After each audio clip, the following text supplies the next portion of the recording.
Hello, hi, Assalamualaikum guys. Welcome back to Ada Channel. Guys, untuk hari ni pula aku nak unboxing kereta ni, Road Bandit.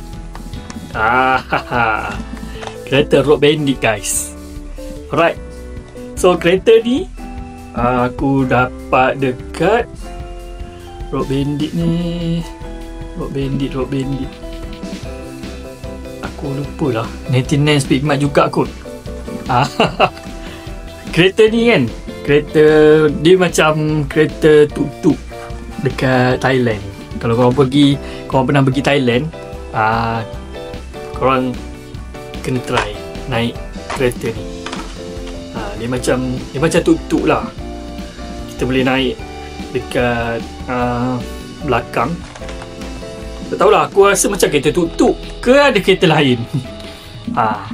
Cuba korang komen kat bawah. So jom aku nak unboxing benda ni untuk bubuh dekat sini, kat rak Hot Wheels aku kat sini. Nak bagi penuh ni guys. Kita kasih penuh. Aku rasa berapa kereta lagi yang dalam 30 kereta lagi kot. Alright.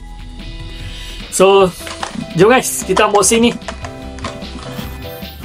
Okay guys, ni dia Road Bandit. Okay, ni belakang dia. So jom kita buka. Bismillah. Cantik colour dia guys, biru orange. Wow. Okay, ni bahagian tepi dia guys. Dia tulis Road Bandit, ada logo Hot Wheels, ada kerusi kat dalam tu, kau boleh tengok. Okay, kejap. Okay guys, so ni bahagian tepi. Ni bahagian depan dia ada enjin terkeluar. Ganas guys. Lepas tu ada lampu dia macam tu, bumper depan dia macam ni.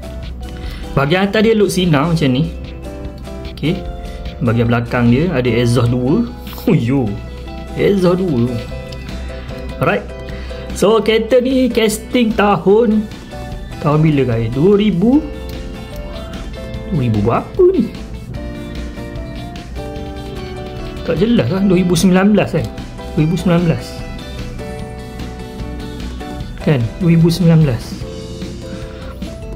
Okay, made in Malaysia guys. Alright. So jom kita pergi letak dekat rak Hot Wheels. So kita nak letak dekat sini tak muat. Kita letak dekat sini.